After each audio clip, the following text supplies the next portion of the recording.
Okay, so we are recording. Brilliant. So welcome everybody. Thank you so much for joining this call, and a very warm welcome to you, Jem. Big thanks to Evelyn for volunteering to be co-host for this call. So we invite you to connect and listen from a place of kindness, compassion, and curiosity. And respect for everybody's situation, however they may be reacting to our predicament. And everyone's invited to step into this space with a clear intention to recognize their experiences as their own. So this is not a place, obviously, for blaming other people or groups, or debating or arguing with each other.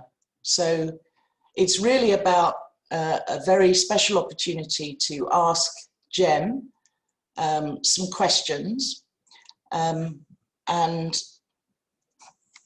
yeah, get his take on things. So just take a moment to reconnect with yourself after what might have been a very busy week. And notice how your breath fills up your body with life.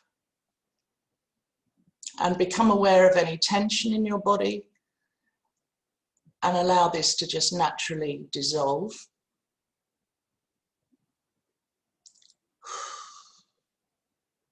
And with each breath, just take the opportunity to bring yourself more into the present moment. And just become aware of what it is that you bring with you as you arrive here. Great. So, Jem, I'm not going to use the precious time on this call to introduce you formally. Everybody on this call knows who you are and the contribution you've made and are still making. And we're extremely grateful to you for this call, but also, of course, for your courage in speaking your truth. Right from, July 2018, when you published your first paper. You've certainly had a profound influence on me, and I know many people on this call, so thank you. For everybody else on the call, please keep yourself muted, except when you're speaking, so as to keep background noise to a minimum. I have collected some questions from my community and kind of clustered them into some themes. So I will call on you by name if you've already kind of sent me your question, and then you will unmute yourself and come in and ask. Hopefully, if there's time, and this is a 90-minute call, there will be space for you at the end to ask a question that emerges from the conversation, kind of real time. If you have a question that hasn't already been explored, please send me or Evelyn a private message in the chat box. And as I say, if there's time, then we'll bring you in. So let's make a start. So Jem, I wanted to ask, I don't know if you think this is a kind of a light one to start off with, but what did you make of the recent BBC programme with Sir David Attenborough called Extinction? I was just really curious. Yeah, thanks for asking, and hello everybody. And thanks for setting this up, Kimberly, and the invitation, and also your support for the Deep Adaptation Forum and wider community. So yeah, David Attenborough's programme. My reaction was pleased, because I got WhatsApps from, say, my dad about the state of the environment and climate, and that's unusual. So I recognise it has a place, particularly in British culture, for him to be talking about this. So I saw it. It was beautiful. It was painful, and for me, I expected the ending. the ending being basically, but there's still hope. What you need to do is change your personal consumption, and we need more collaboration across societies by experts to fix things like they did in the Virunga National Park. So it was, yeah, it was nothing new from mainstream television in terms of the implications of this predicament. But then I didn't expect David Attenborough on the BBC to call for a global revolution against capitalism, colonialism, patriarchy, and the root causes of our ecological crisis. So, yeah, that's what I thought we'd get. Yeah, excellent, thank you. So we go to our first theme then, Jem, which is kind of all about engaging with the general public and the mainstream. And since publishing your paper in July 2018, the DA community and the movement has obviously grown rapidly, but it's still, of course, a tiny, tiny percentage of the general public. And so far, the movement has allowed people to kind of come to it rather than pushing messages into the mainstream. And I know for myself personally, this is one of the things that I most struggle with. And you have spoken out over the past 2 years, challenging this prevailing belief that if you tell people the truth, they'll lose hope, give up, and get depressed.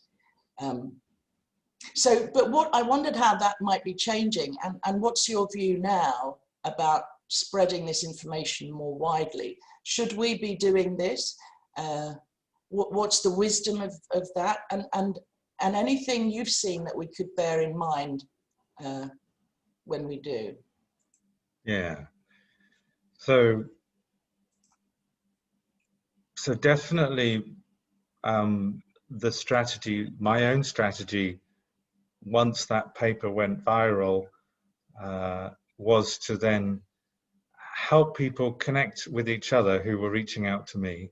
That was the origin of the Deep Adaptation Forum, and very much to say we don't have the answers. Let's just talk about these dilemmas in new ways, see what emerges. And it was therefore trying to provide a place where people could go who discovered this through word of mouth, through people forwarding the paper or telling their friends, or who had already come to this perspective themselves. Other people can join the dots for themselves, and have done before I did. So you're right. Back until now, so over the last 2 years, it's my aim has been to help people who already are ready to look at this, whether they consider that a societal collapse in their own lifetimes is inevitable or just probable, or whether they think it's already begun, to provide them a place to actually work together to help get things ready for when there's a wider awakening to that outlook. And yeah, I also, it was also because I didn't want to do it. I turned down TV stuff and a major publisher. I didn't want to be going around saying the end of the world is nigh, you know, that whole trope, that stereotype. But what's happened in the last few months is, because Deep Adaptation, through that sort of natural organic growth, has become annoying to sufficient numbers of people who work in mainstream, I call it sort of centrist reformist environmentalism, whether that's in NGOs or climatologists. It's become annoying for them, and for all kinds of reasons, and some of them quite deep in terms of aversion to difficult emotions, and wanting to feel in control, and wanting to feel that we can calm each other down. And so yes, a shift is being necessitated. The shift is happening, even if I didn't want to shift it myself, because suddenly people are criticizing Deep Adaptation in the mainstream, or more mainstream, like the Open Democracy website. And therefore, a range of people are wanting to correct misrepresentations or explain how Deep Adaptation has been a big part of their transformation and that they are a climate activist. They're trying to reduce their own carbon emissions, and they're trying to help people think about how to prepare for disruptions ahead, and they're trying to hold space for really difficult emotions, and they believe in the power of collective grieving. It's not mutually exclusive. So lots of people are now pushing back when the criticisms happen. So yes, there is a shift. Now the question becomes, does it make sense now to think about how to articulate more to more mainstream audiences, or any audiences at all, this outlook that a societal collapse within decades or even sooner, because of, but not only because of, but contributed to because of the ecological and climate disruption, is now probable or inevitable, or already started. Is that something to do, and if so, how? I have decided that it is the time, but we need to do it very carefully. We need to learn as we go, because I don't know if the support structures are there for people yet, because some people will hear this message understandably in ways where they might not just experience difficult emotions of shock, sadness, loss, grief, but without the necessary support, they might get stuck there. So all these difficult emotions are fine if they're flowing, but not if we get stuck in them. Now, I'm also conscious when saying that there's maybe a little bit of a paternalistic vibe in me, because this stuff will have to be gone through by everybody at some point. So who am I to say, let's delay it until we feel we've got the necessary support systems in communities, that the psychotherapists themselves have done their own inner work to be able to hold space for this eco distress. You know, it's just not going to maybe happen as in such an orderly fashion as that. So so yes, I'm going to be communicating to the more mainstream. I've just finishing editing a book, and I will write my own book next year on this, and we've just hired a communications coordinator for the Deep Adaptation Forum to bring more attention to the diversity of positive, creative responses to people by people who have a certain level of collapse anticipation. Brilliant. Yeah, so resonate with that. Thank you. So I want to bring in Kate now, Kate Swindles, with your question, Kate, about the term collapse. Do you want to unmute yourself? Yep, have done. Can you hear me okay? Yep, great. Yep, great. Hi, Jem. Nice to meet you. So what's your rationale for continuing to stick with the term collapse? Has there been discussion in the DA community about reframing this if we're going to go out wider into the community right now? So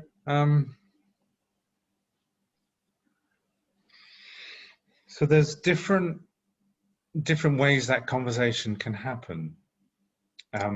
Yes, I am sticking with societal collapse. I sometimes talk about societal disruption and collapse in order to connect with the current experience of people, you know, having disruption to their own life, whether it's through the pandemic and the response to the pandemic, or it's wildfires, or whether it's all sorts of problems, collapse of agriculture, being internally displaced, all manner of problems already upon us because of either the direct or indirect impacts or contributions of climate change. So sometimes I talk about societal disruption and collapse rather than just societal collapse. And the reason why I think it's helpful to continue to talk about collapse rather than, for example, just talking about disruption, or rather than, say, using the framing of breakdown, is both disruption and breakdown would imply that there's a possibility of the repair and restarting of what we currently experience as normal. And whereas a collapse suggests that what happens is it cannot then be reconstructed to what it was. Now that is closer to my understanding.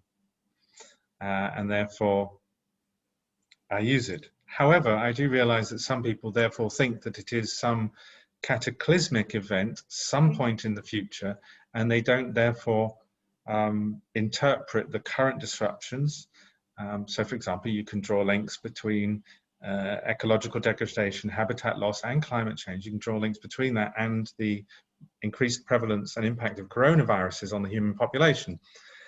So you could see the current, say, for example, I'm here in Indonesia in a key tourist area. The economy has collapsed, and you could see that in the context of climate if you wish to see it that way. But yeah, I think I prefer to stick with the term for myself and then say it doesn't mean that it's some way off in the future and therefore it's not already occurring in some ways now. But there's a different point. There's a different thing, which is the Deep Adaptation Forum has over 100 volunteers and so many participants, and also a small core team and a governance group. And it's got a discussion group, which isn't very active at the moment now, on narrative and messaging. And people can decide to discuss this very question you raised, Kate, and what is the best way of framing the situation in order to serve our aims, which is to reduce harm and save what we can. So that would be a live discussion, and what's important is that people have that without any sense of deference to me. You know, they can all disagree, and I'll be the only one using the word collapse in the context of deep adaptation. That's fine and good. What do you think? Yeah, I agree. I just wonder if we're going out more to the mainstream, if it just needs to be, like you're saying, you can talk about disruption at the same time, or perhaps stressing not necessarily abrupt collapse, or even transitioning into other things. Like like you say, you're in Indonesia now, you're not all going around starving to death right now. A system is collapsing, but it is transitioning into something else. Those are the kind of things I'm interested in trying to communicate, I think, to the people in our community. Yeah, I hear you that some people who hear that people anticipate collapse therefore automatically assume that there's nothing to be done, or that we can't prepare to try and slow it down, or reduce its impact, or we can't begin to plan for relief as well in that context, or we can't discuss how do we regenerate from within that collapsing system, something else, something new. Some people do therefore not engage much, particularly if they can't see outside the current systems, or don't wish to. So quite a few people seem to think that when I'm talking about societal collapse, I'm therefore talking about human extinction, or the end. You know, a lot of people just talk about the end, and well, no, it's not the end, and I don't know how the human race is going to fare this century in terms of whether we survive as a species or not. So yeah, I hear you. There are some issues there, and maybe, and there are probably good arguments if the deep adaptation framework and approaches really is going to help people to deal with a radical change in normality, including also in their sense of identity and belonging and meaning and purpose. And if that disruption to their way of life is coming from something that doesn't seem like climate still, but the deep adaptation framework is useful and valid for them, then I can see some people will be saying, let's try and present it in a different way. Okay. That might happen. Everything can happen. I'm sticking with societal collapse at the moment in my work. Great. Yeah. Thank you. Great. Thanks, Kate. Thanks, Jem. And I mean, maybe, Kate, it's time for you to get in there and make your voice heard even more in terms of the the views that you have. Fantastic. So we're going to move on now to what we might call engaging with corporates, businesses, politics, institutions. And let me bring Evelyn in with your question about business. Yeah, thank you. Maybe just to sketch a bit where the question comes from is, I used to work in the corporate world, and I just noticed the difficulty, or you really want to support people and help people. I worked as a trainer and a facilitator. And then the feeling that people at the top have a certain responsibility to react to, you know, our current situation, and maybe not always taking the necessary action. So my question is about leadership and responsibility. I started wondering and reading about if the whole idea of corporations, if they really would understand deep adaptation, wouldn't it just be better for them to start dissolving themselves? So my question is very specifically for you, Jem. What is your experience with engaging business leaders in the deep adaptation discussion? Like, how successful has that been? What does it look like? And what are outcomes that you've seen in doing so?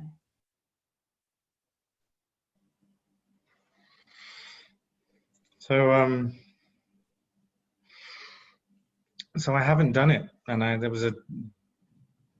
so my background includes looking at corporate responsibility, corporate sustainability, as an academic, but also working in NGOs and the UN on trying to promote more responsibility and sustainability practices from companies, and looking at creating incentives for that and the limitations of that. And I also worked as a corporate consultant, management consultant, on sustainability issues. So that was very much my background. But that was also why I felt cognitive dissonance in particularly sort of 2016, 2017, when I started to worry about where we're at with the climate crisis. And it's why I took a year off university, unpaid sabbatical, to look into all this. And yeah, my conclusion was then that it's too late for this system to be reformed. And therefore that includes stock markets, corporations, our non-reserve banking systems, you know, the whole thing. So because of that, I found it very difficult to think of why and how would I engage business leaders. So I didn't. I was more interested in engaging psychologists. I was more interested in talking to people who teach in schools and how would they think about this. I was more interested in learning from Buddhists on practices and philosophy. I just went with what I thought was really important to learn about for myself So I have thought about it a bit in terms of businesses, and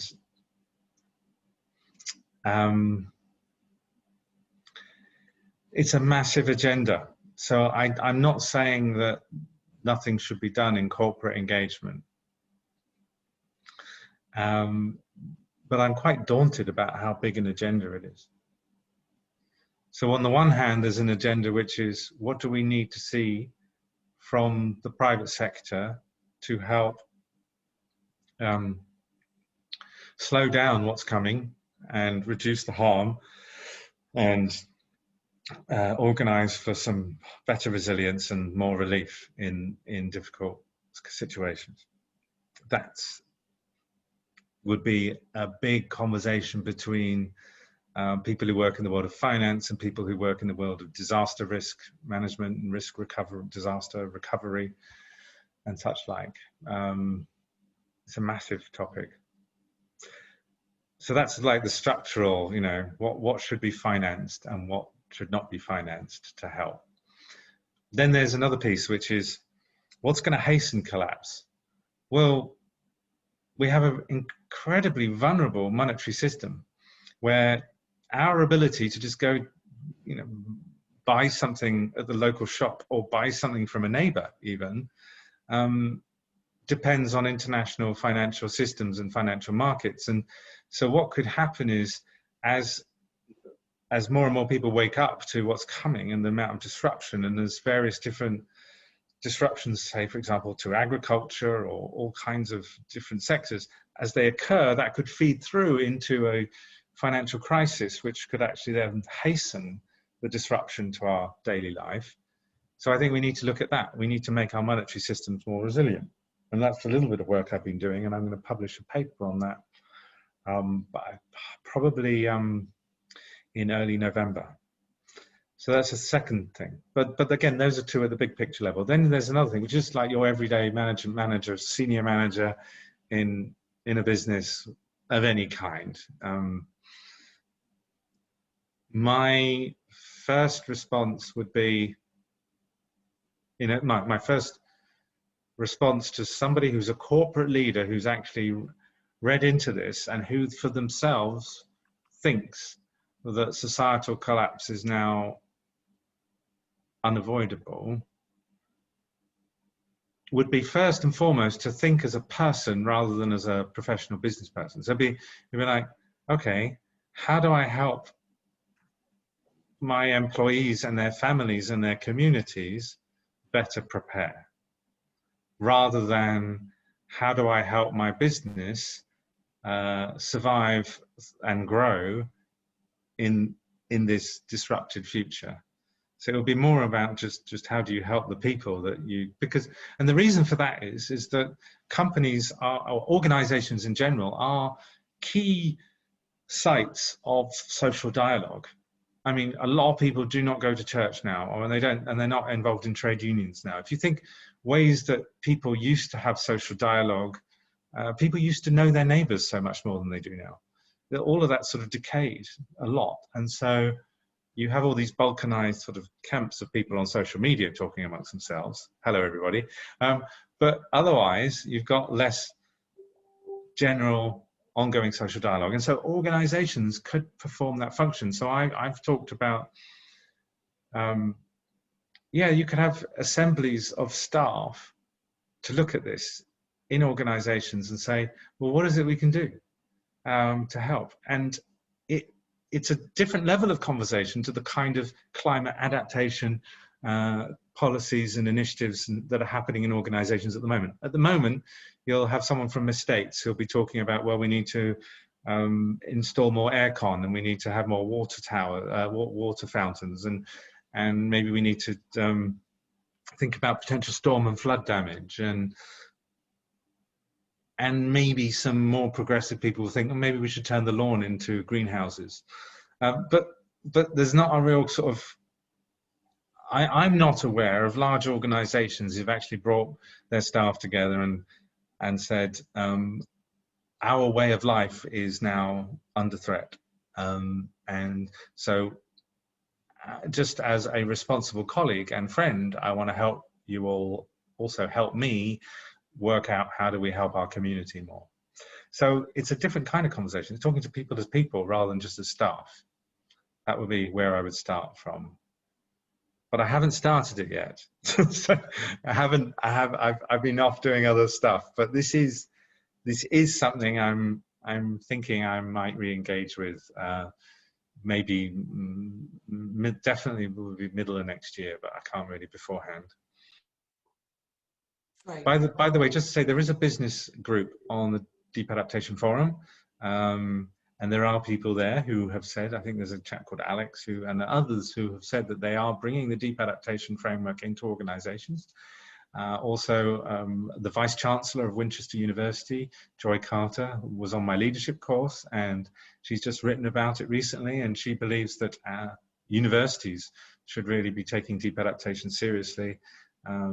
And so therefore in her organization there'll be conversations about it, and she's encouraged, she has a role in the UK in a network of universities, so she'll be articulating that. It's still quite a taboo or marginal subject at the moment. people aren't used to talking about preparing in this kind of way. Yeah, great. Thanks, Jem. Thanks, Evelyn. So I'm going to bring in Kate again with your question about politicians and political parties.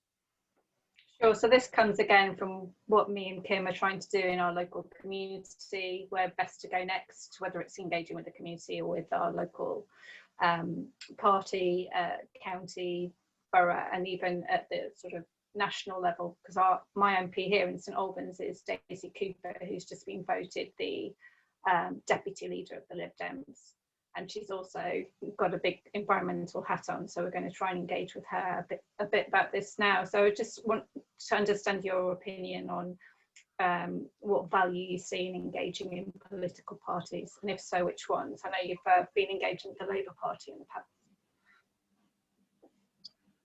Yeah.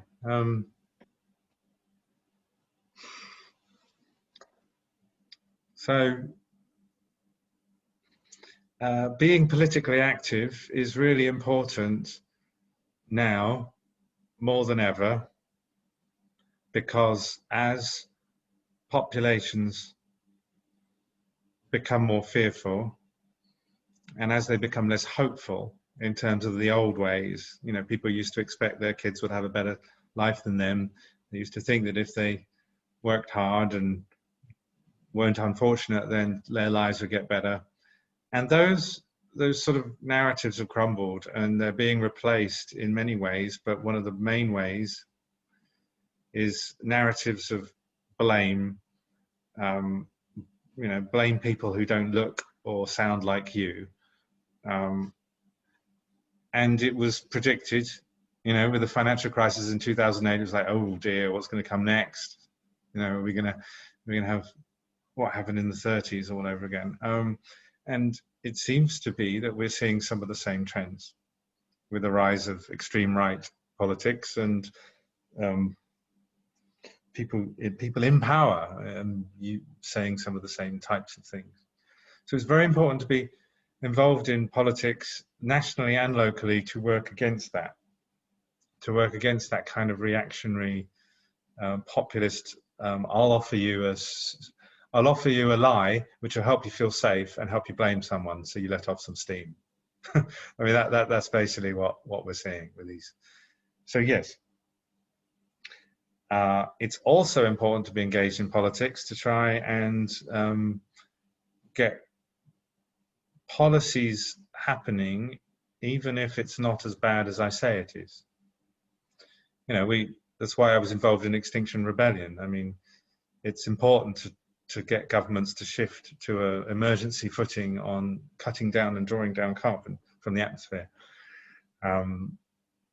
even if they won't start talking about adapting or working on adapting in a real serious sense, let alone preparing for massive societal disruption, breakdown, and even collapse.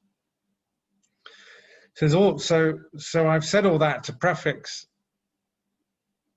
answering your question about if you anticipate collapse or anticipate further breakdown or further disruption, whether you anticipate that from climate or other factors. Is it good to engage in politics, and if so, nationally, locally, and how? And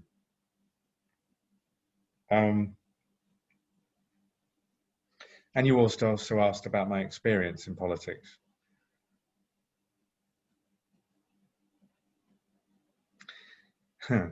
I was just remembering back to presenting to the Shadow Cabinet with Rupert Reed. We went in once to present for XR on that. It's difficult for politicians, really difficult. No, I think the deep adaptation agenda at this stage is best pursued through activism and local politics, not through national politics.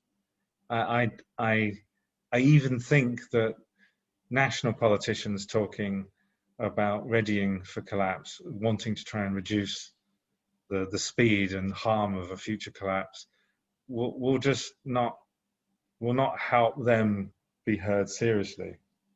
So it might be damaging to the people who are most truth-focused and kind and leaderly. So I don't, as a former communications advisor to a leader of a national party during a general election campaign, I wouldn't advise to talk about this at national level in mainstream politics at the moment. But there's a lot that one could be doing anyway. So yeah, local government and also activism. I would like to see Greenpeace, Extinction Rebellion, and also Oxfam even, to be talking about how it is now the responsible thing to do to start planning for disruption to our way of life, and trying to make our communities more resilient and less vulnerable. So yeah, for example, what is Oxfam doing? What is Greenpeace doing to push for changes in the curriculum, for example, in European or North American countries, for example, so that young people can start learning skills which will help them if, you know, society begins to unravel and you can't just get everything from the supermarket anymore. But I would focus more on that rather than at this stage. I mean, politics typically needs to follow. I understand there'll be people who see it differently. They'll be looking at how the populist right seem to have no reticence about just making up shit in order to appeal to a gut instinct. So yeah, maybe I'm wrong in what I'm saying. I'm open-minded on that. If I could just say, I mean, I've discussed this with Kim before, who for me, I have had good conversations with my county councillor who's on the resilience forum at county. So he's happy to sort of just start seeding things into the conversation. It's a Tory-led council that he's lived in. And that, I guess at this moment, it's just, I want them to be aware that there's this possibility, because so many of them still aren't. I just want to be able to look them in the eye and know that they know right now, and then maybe try and get them to give out those messages of being kind and, you know, the importance of community resilience. That's all kind of part of the mitigation anyway of community resilience and the transition. So getting them to be giving out those messages that overlap with what's already acceptable at the moment is what I'm thinking. Yes. Yeah, the reason why I got excited with Corbyn and became a communications consultant for the duration of the 2017 general election was because he was restoring a moral discourse at the time to British politics in the mainstream. And then when I stopped working for him and them on election day, 2017. But that was I talked about it, how we needed some emergency socialism in order to sort of help people think about common cause rather than just market forces. Yeah, great. Thank you, Kate. So let's move on to another theme, which is, I guess you could call prioritizing our personal actions and behaviours. And I'm going to, in a moment, bring in Ashley to ask a question. But before that, I just want to read you a question, Jem, from Shannon, who I think she's it's 4 in the morning for her. So although she's committed, she's not that committed.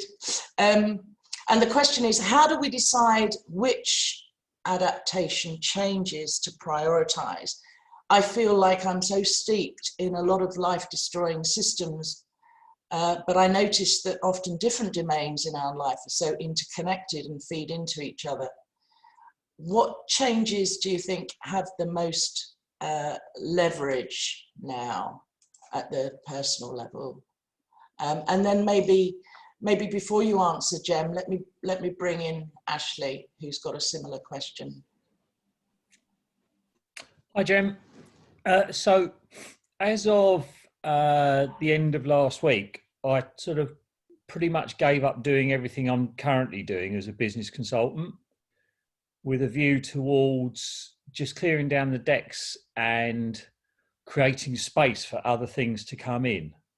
So within that space, currently in the system that we're still in as of today, I still need to earn money to live, to go to the shops, to exchange for other things, pay the mortgage, whatever else. So it was quite a practical question that what direction would you look in to earn a living that sort of feeds into trying to make the future a better place, understanding that it's going to change radically, societal collapse, however you want to phrase it. But you've already mentioned today that, perhaps we can make that decline less rapid. Perhaps we can be pointing towards how we're going to see our way through it. So it's quite it's quite a practical one. I need to earn money. I'd like to earn money doing something that I thought was making the future better. Where would you look?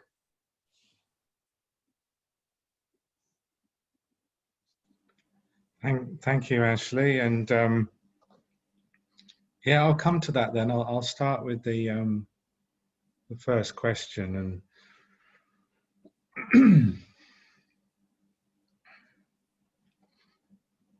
And Ashley's answered it as well, in that I did what you're doing or have done, Ashley, which is we're all so busy. Got so much to do, working long hours. Okay, a lot of us aren't commuting as much as we used to, which is one benefit. But raising families, looking after elderly parents, all sorts, got so much to do. So to suddenly have new stuff to do on top of all that is difficult, particularly when the new stuff to look into in order to decide what to do is so challenging. So we risk, like I did, sidelining it, living in denial, getting on with life. So for me, the best thing was to get myself into a situation where I didn't have to work so hard. That's different from everybody. Some people have mortgages, some people have kids in private school, so different people have different obligations. But yeah, I managed to redesign my life, and I started planning to do that from 2017, so that I could live a life where I didn't have to earn so much money. And I went down to it's a 30% contract with the university, and I live cheaply, and I'm also that's key. That really was key for me, to then have the freedom to think about what to do. What do I want to work on, spend my time on, learn about. So that's number one. Because only once you've done that can you then sort of allow bigger changes in your life, I think. So then, another part of that is I am absolutely not thinking of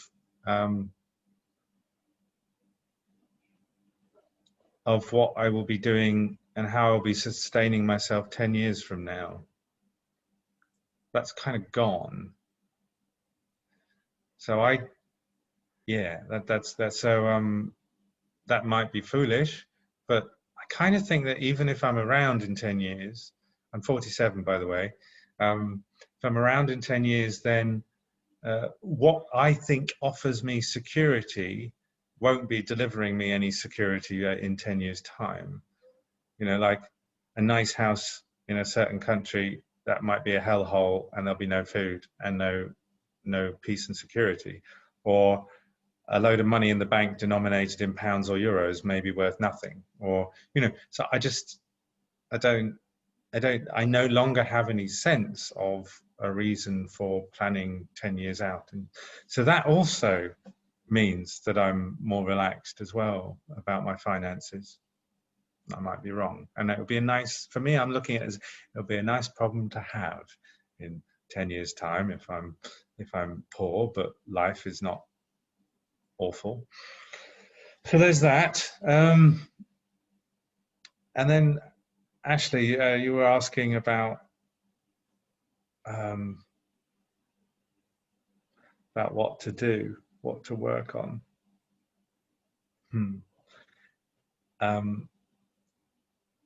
Wow, this is like we need I'm almost thinking like we need a modality here. We need can we have a facilitated group process? Can we all break off into 3s and 4s now and actually work through a group process where we actually help each other? We've got to learn a bit more about, I got to learn more about you, Ashley, to know what's your appetite. You know, we could use, what's your skills? How much money do you need to earn?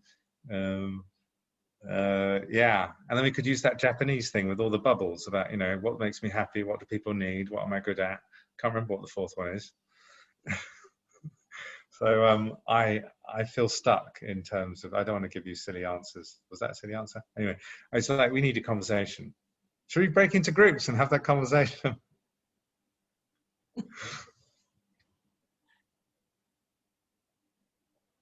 Ashley, do you want to come back? No, it's fact you've made me feel really good actually, because I've never had what a lot of people would call as a career, and things have tended to turn up and I've tended to do them. And over the past few years, I've lost a lot of that joy and freedom of doing that, and life became rather serious. And you know, some years and in certain times I've earned some quite big chunks of money, but I haven't been very sensible with what I've done with them. And so, you know, if you were talking about a normal retirement, I've planned really badly for it. But I'm sort of getting to the place where you are, where less and less I'm worrying, because I'm thinking, well, you know, what's a normal retirement going to look like in 10 years? Will it exist? And why not just get on with doing some stuff that I just really love doing now, but make that focus towards where we're going, you know? And one of those might just be scraping together what money we have got and going and opening an eco B&B in Scotland and learning how to live eco and get people come up and join us and spend a bit more time in nature. So sounds wonderful. So perhaps that's the way forward, you know, I'm not sure. But certainly advising businesses on selling more stuff is becoming less and less interesting. If there's any real interest in it at all for me, unless selling more stuff has some sort of positive bent on the future. Actually, I was joking a bit earlier, but there is a whole field of life coaching and career transitions and all that. I remember there was a group called Escape the City, which was for bankers to rethink what they were doing in life and help them move into a different kind of work. I'm just realizing, yeah, maybe there needs to be a Escape the Apocalypse career and life guidance systems. I think it'd be brilliant. Sorry for the joke. And then just in the chat box, we have, just to add to that, thank you, Ashley and Jem, listen to your heart. You know, Charles Eisenstein would say, whatever you're passionate about, do that, because everything's linked anyway. Somebody else says, buy Bitcoin. Somebody else, Jem's shaking his head there. Do feel free to comment on that, Jem, if you want. And then somebody else says, do some of the exercises by Joanna Macy about what you're called to do from the work that reconnects. So, yeah, Jem, anything on Bitcoin? I just want to say, yeah, in terms of how do you find some monetary power or monetary security at a time where fiat currencies might kind of evaporate, or mainstream banks might have real problems, then I would suggest looking for much more local credit networks. So I don't know quite where to recommend. There's an open credit network. I think if you go to lowimpact.org, you'll be able to click through to it. A colleague of mine who I'm writing the paper with about monetary adaptation, he's been working on the software systems for that. And so this is based on an idea of currencies aren't a thing that you own and therefore has value, but currencies should merely be a technology for connecting people together to exchange things and produce things of real value.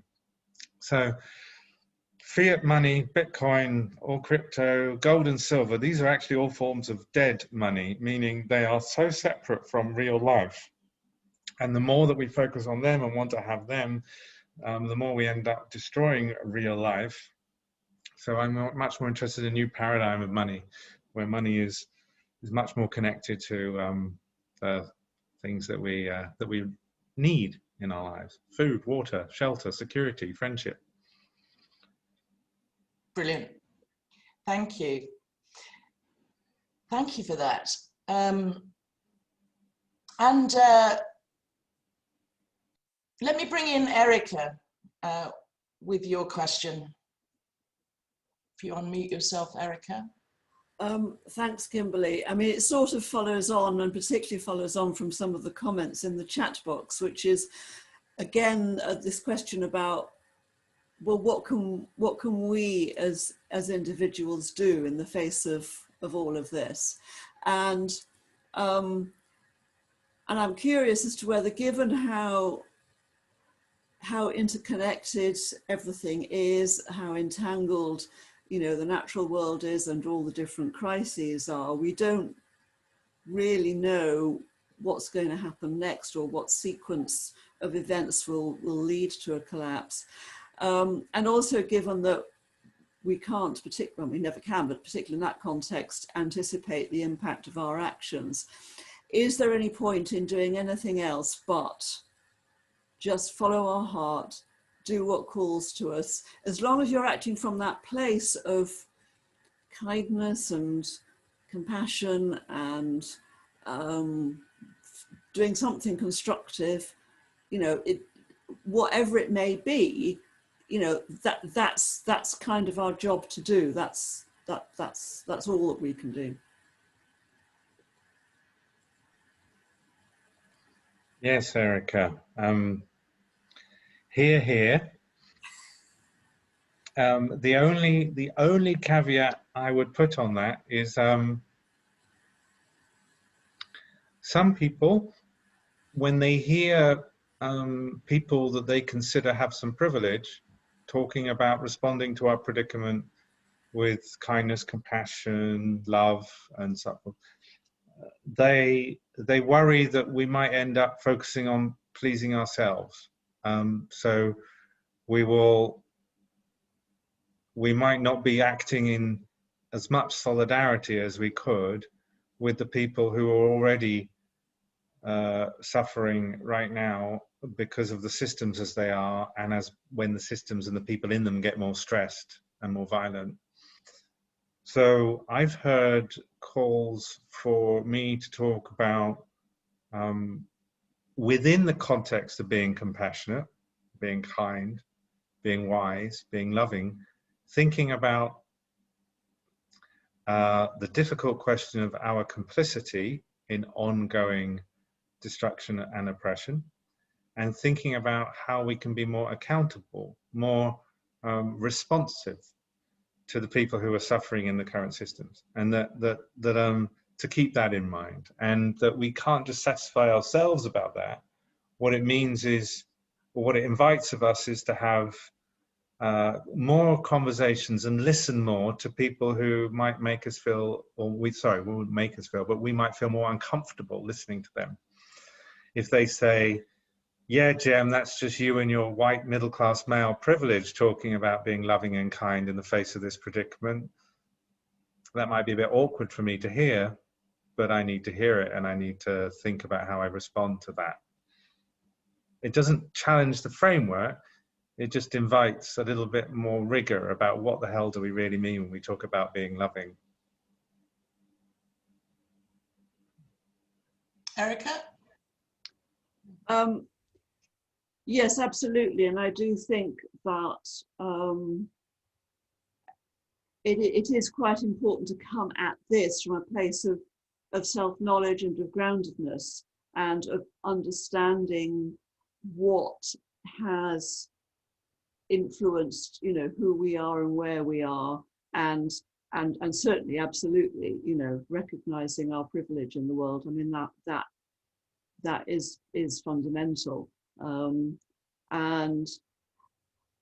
I also would want to guard against, because I do see this, and I've seen it a bit in myself around the Black Lives Matter business, is not to kind of get too caught up either in beating ourselves up with a large stick, because that equally can be as paralyzing, you know, as some people think that, you know, facing collapse could be. So I think that it's about being okay with just doing your best to be as aware and as informed and as humble as you can be, but not using any of that as an excuse for inaction. Yes, I completely agree with everything you just said at the end there. The one thing I would wonder about is that the beating ourselves up about, and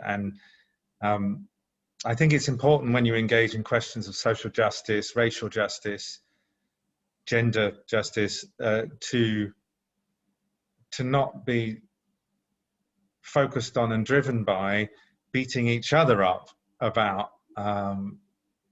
mistakes in language and framing and behavior and such like.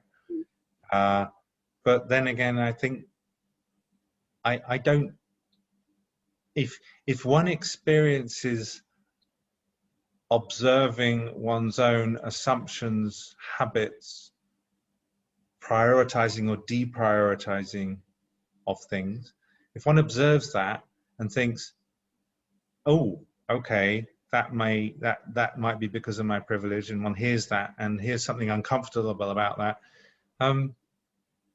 that's okay. That, you know, we can all keep changing. We can all keep adjusting and evolving. I have been. So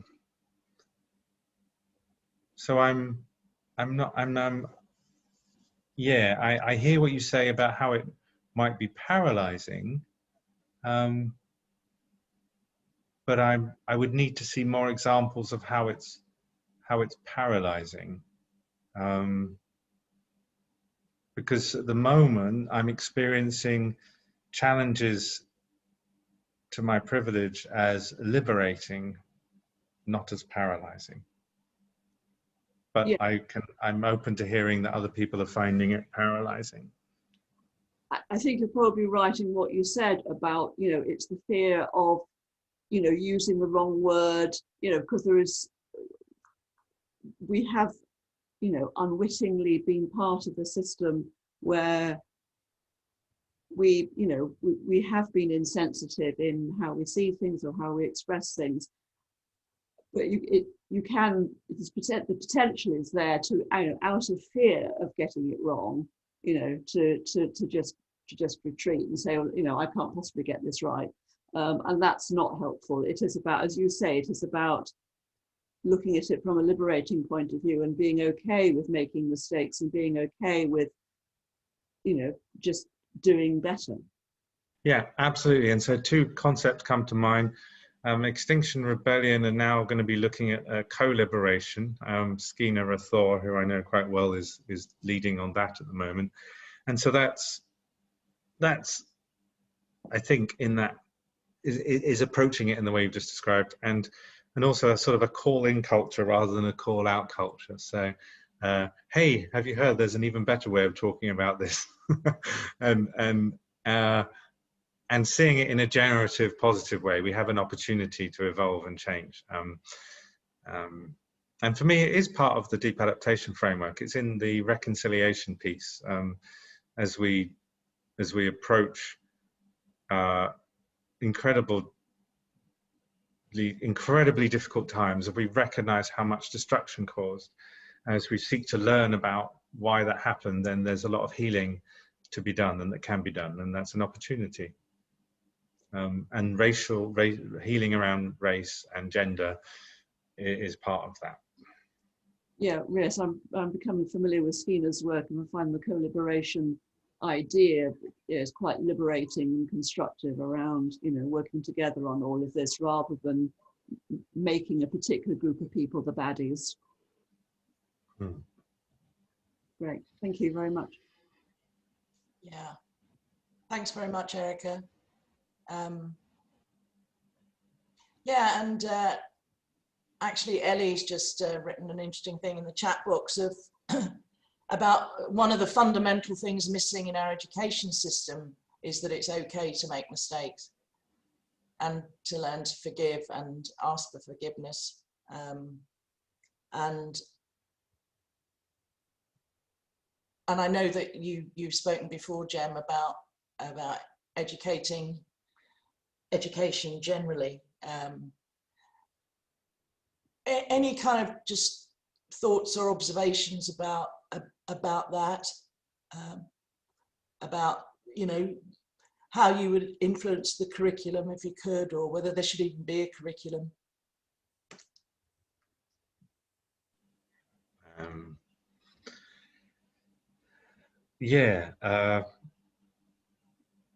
Currently, I am told by people who are either school teachers or have worked in supporting and training school teachers in the UK, but it sounds like it's a ideology that's in many countries, that children are being taught at school from the earliest age that there is a right and wrong answer, and they need to know it and shouldn't really talk much, if at all, until they think they know what the right answer is.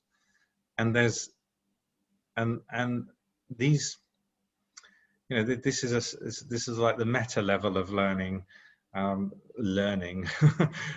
which it doesn't matter what the content is. If people are experiencing their socialization as they grow up like that, then that's problematic. And I've heard teachers who are shocked, and I've heard summer school teachers who just like only see school kids once a year, shocked at how over the last 10 years they've seen a shift towards more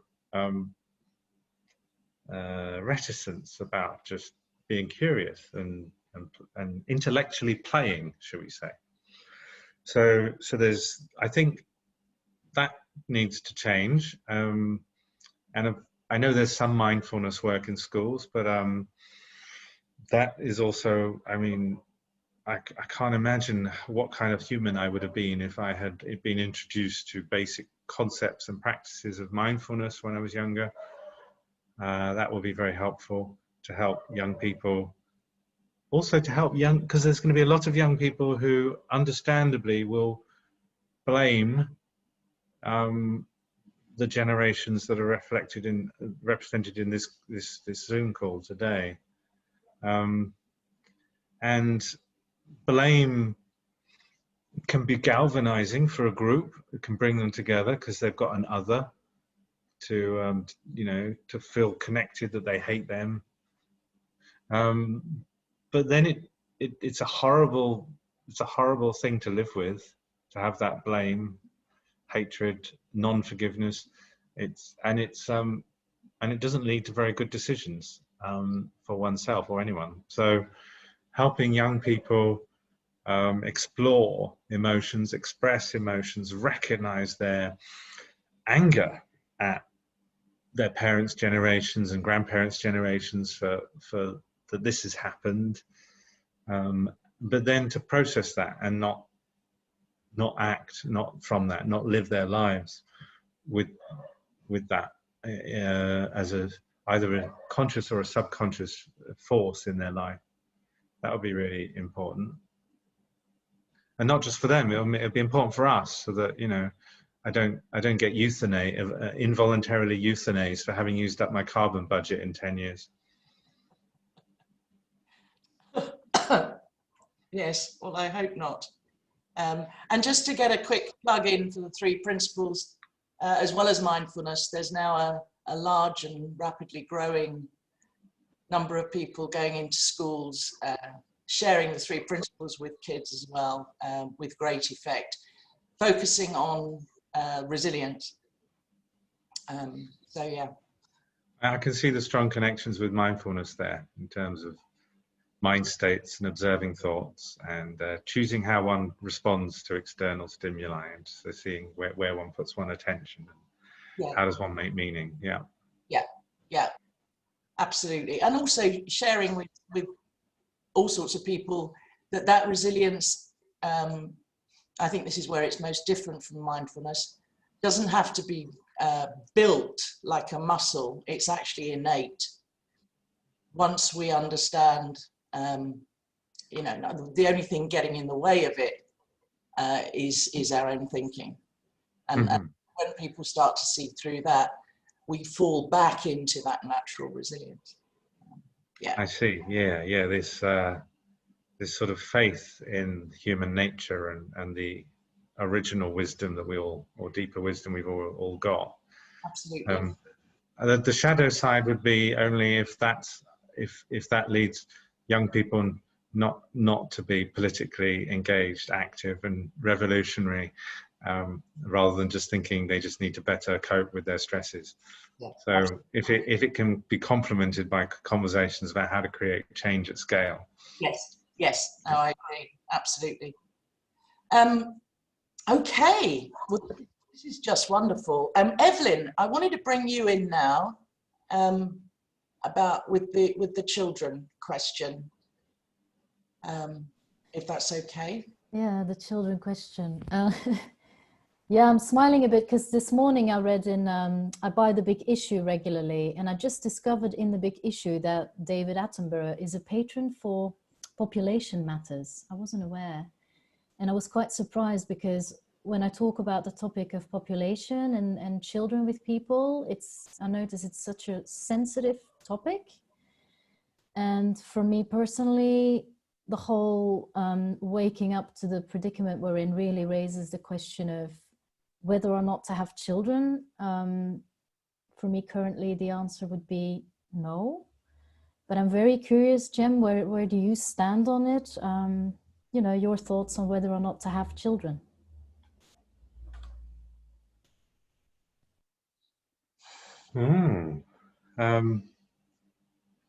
So yeah, there's 2 different issues. One is population in general, and whether actively working to reduce population growth globally, or even just within one country, is sensible, both for mitigation and preparation for disruption.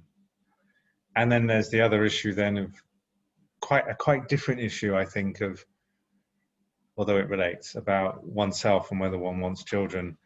And it's different because then the second question becomes one of, how do I feel about bringing life into this world with the perspective that I have, that it's going to be so difficult? And am I creating huge amounts of future pain for myself as a parent, as that child grows up to learn about the world that they're entering? And then as those questions arise at some point in future, which could be like, why did you have me with what you knew? And that might be theoretical, but it might be in an extremely mutually difficult situation for oneself and one's child. And so that's the second part. So, and some people, so I vacillate on this one. So I'm going to talk about, not going to talk about global population growth, I'll come back to that, but on the personal one, I vacillate on it. Because how many years we live is not that does not correlate with the importance or the worth of a life experience. You know, obviously, if I had I'm not a father.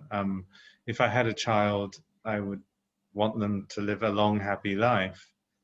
But if I had a child and they had 10 years that was amazing, then it requires a bit of a materialistic view about why that wouldn't be wonderful in and of itself in its own unique way. And I haven't talked to parents who've lost their children at, say, the age of 10 or before adulthood, basically. But I presume they would have wanted them to, of course, wanted them to live on, but at the same time, they would see that they wouldn't want it another way, in terms of they would want that child to have experienced life. So I'm saying that it's a very difficult question, and some people say to me, Jem, no, you put your faith in life, even if the child will only live to 10 or 20 or 70, whatever. Just put your faith in life, and then there's often that idea, well, you won't know. You know, they might, who knows, you know, your 14-year-old son, as you're both starving to death, might say, thank you, Dad, for having me. This has been an amazing time. You just don't know. You can't let your pain aversion, future pain aversion, restrict life. However, there's also the other side of the question, which is it a selfish act if you live in the West and you know the normal carbon and ecological footprint of a Western human being to have a child right now? And yeah, it does seem to be. It really does. But there's an answer to that as well, which is go and live somewhere where you live off the land and you know, try and have a super low carbon lifestyle. So yeah, it's my ex-partner and I decided we would not have children, having gone through all that thinking. Sorry, it's a bit late here. So global population growth, it's a problem, and also the way that we talk about it is a problem. The best way to curb global population growth is education for women and for girls and for women, and reproductive rights for women, and it means therefore also looking at reactionary religious movements as well, and all sorts. How can you be partners to women in various parts of the world to support them in promoting more gender equality and rights? That is simply the best way. It's been proven. So rather than anything else, that's the way. But then, of course, doing something to say have a little bit of an impact on population growth in India or somewhere is nothing when compared to the amount of consumption and pollution associated with people living in the rich West. So there needs to be a sense of proportion. So at a minimum, I think we should push back against any economic system which requires growth, and any narrative from any politician that says we want to boost the birth rate in the name of the thriving country and economy. Yeah. And on population, I believe in very regulated, voluntary assisted dying. And I think it is completely bloody disgusting that so many people have so much pain for so many months or even years because they don't have the choice of regulated, voluntary assisted dying. And then they have the problem of not really wanting to involve their kids if they decide they want to go to Switzerland because they don't want to get their kids into trouble and all that. It's which means you have some people dying on their own in Switzerland rather than with their kids, or there's that sense of worry. So I think this population concern, if you look at it, I would back more people to become advocates of regulated voluntary assisted dying rather than advocates of population control in the third world. It would be more coherent for me if we're actually looking at it that way. Right. And I presume most of you on the call know a relative who went on living for at least weeks, but probably months beyond where they wanted to. So this is not just an abstract idea, and we face this possibly, some of us, depending on how long society continues. Okay, thanks. Thank you very much. Thank you. Jem, I just have one more question. I wondered if you felt it was still relevant to share your picture or not.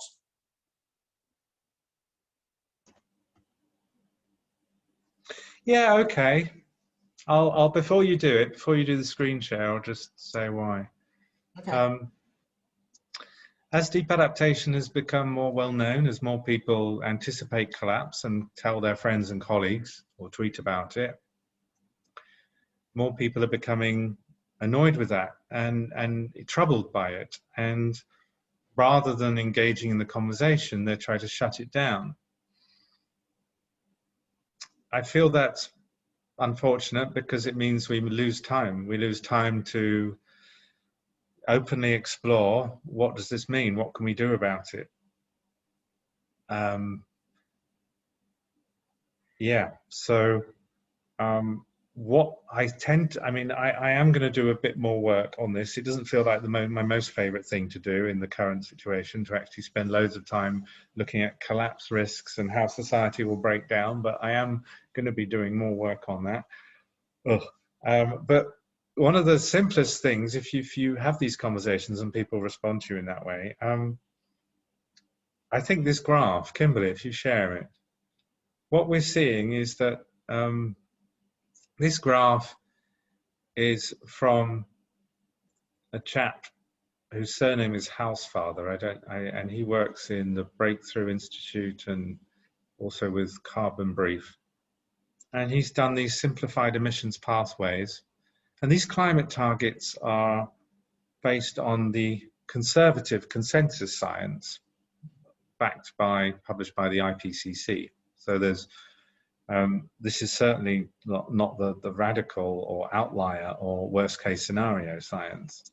And the worst case scenario science has generally front run and the IPCC, and the IPCC plays catch up. So this is a conservative view. So there you go. That's how carbon emissions have climbed. And now if we want to have a 50% chance of staying under 1.5 degrees, the blue line, from this moment forth, that's how much we need to cut for a 50% chance of staying under 1.5 degrees. And 1.5 degrees, according to some studies, does cause agricultural collapse. Not all studies, but some studies does, particularly those that are including variability and also looking at how the jet stream in the Northern Hemisphere gets blocked and causes all manner of problems with droughts and floods, particularly to the main grain producing areas in the Northern Hemisphere. So what happens is people who want to keep a hope of daily life as normal and reforming the current system, they say the burden of proof is on me in saying we're not going to follow that blue line, rather than thinking the burden of proof is on them to show us how we are going to be following that blue line. And for me, I think it's a more responsible approach to say, well, what if we won't follow that blue line?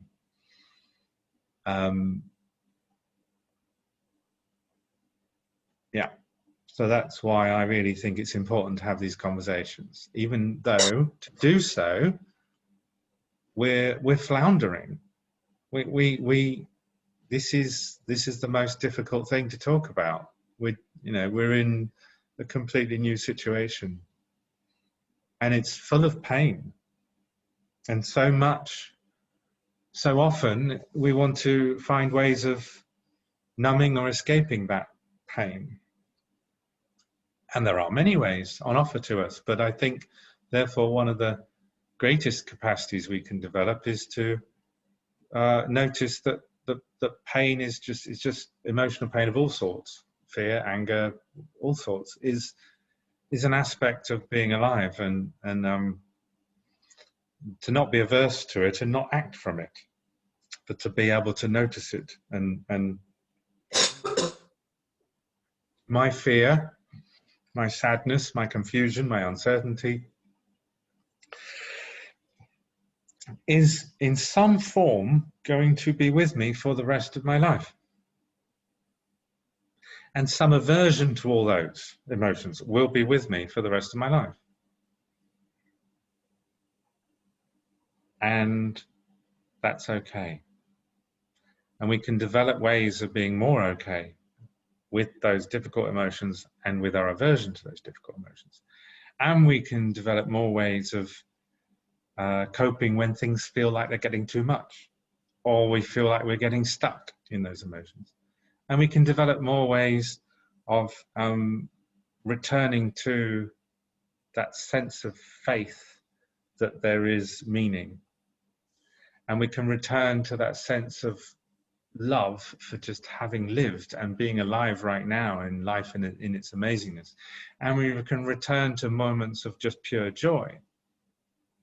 But it doesn't mean we can do all that without kind of thinking that we have to arrive at a place where we don't have difficult emotions anymore, or we don't have our aversion to the difficult emotions anymore.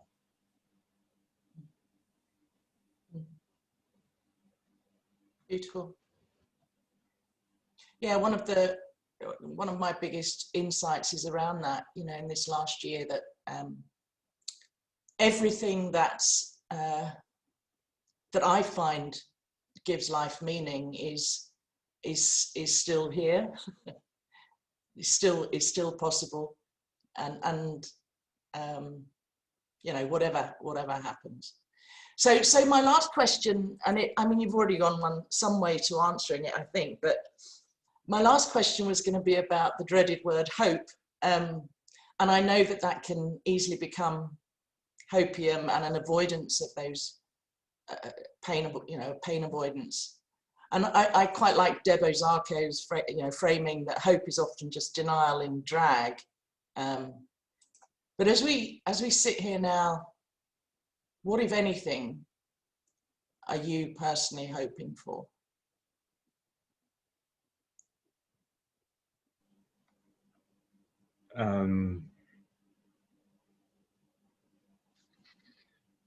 So I have sort of like micro hopes. I hope I'm going to get fit and eat better and meditate more and learn more songs on guitar in the next few months.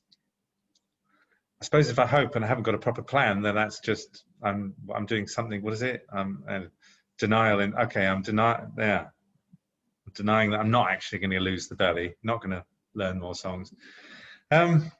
So I got the micro hopes. I've also got micro professional hopes. I really hope that the new team that's at the Deep Adaptation Forum do well, and that we get a little bit more money. Obviously, we've been helped with wonderful individual donations from people, and that's super welcome. I'm moving on from that now, so I have my hope around that. I believe in what they're doing. But then, if we step back and look at the society and humanity,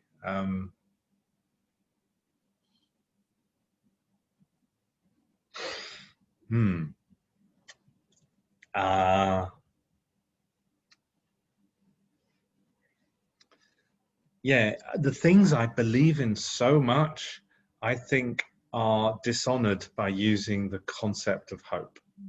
So I do not want to say, I hope more people will find the divine and make that the starting point for every day of their lives. It's like to say I hope for that. It's like, well, that's going to happen for some people. It's certainly not going to happen for other people. Or it's going to happen to some people sometimes and then not other times. And to say I hope for that is, it's like I'm giving up my, to me right now, that feels like I'm just passing the buck. I intend to do my little bit to help validate people's curiosity about the divine and it being an everyday practical thing. And it's simple. It's about living life from love and curiosity and connection. And I'm going to do my bit on that, no matter what's happening. And no matter, to say I hope that that's what happens for everyone is just, it's just trite nonsense. I mean, no, I am going to try and do my bit to live that way and help other people live that way. And I have no idea whether that's going to do anything at scale for society in the end. I don't know. I can tell stories about whether it does, but that feels like I'm just pretending. Thank you. Thank you. Well, Jem, it's just been such a rich conversation, and I so appreciate it, and you and the whole team. So thank you very much. And we've run out of time, sadly, but I will be putting the recording up. So does everybody want to unmute themselves and just say goodbye? Thank you so much, Jem. Thank you, Jem. Thank you. Thank very you. much. Thank you. Thank you. If you want more of much. me, Thank you. I'll just say, I'm terrible at marketing, so I never think if you want more of me, there is a few more courses on my places on my online course in November. But I'll send you a link, Kimberly, and you can put it underneath the video. Definitely. Okay. All right. Thanks, everybody. Thank you. Cheers, Kim. Thanks, Evelyn. Bye bye. Thank you. Bye. Thanks, Kim. Bye.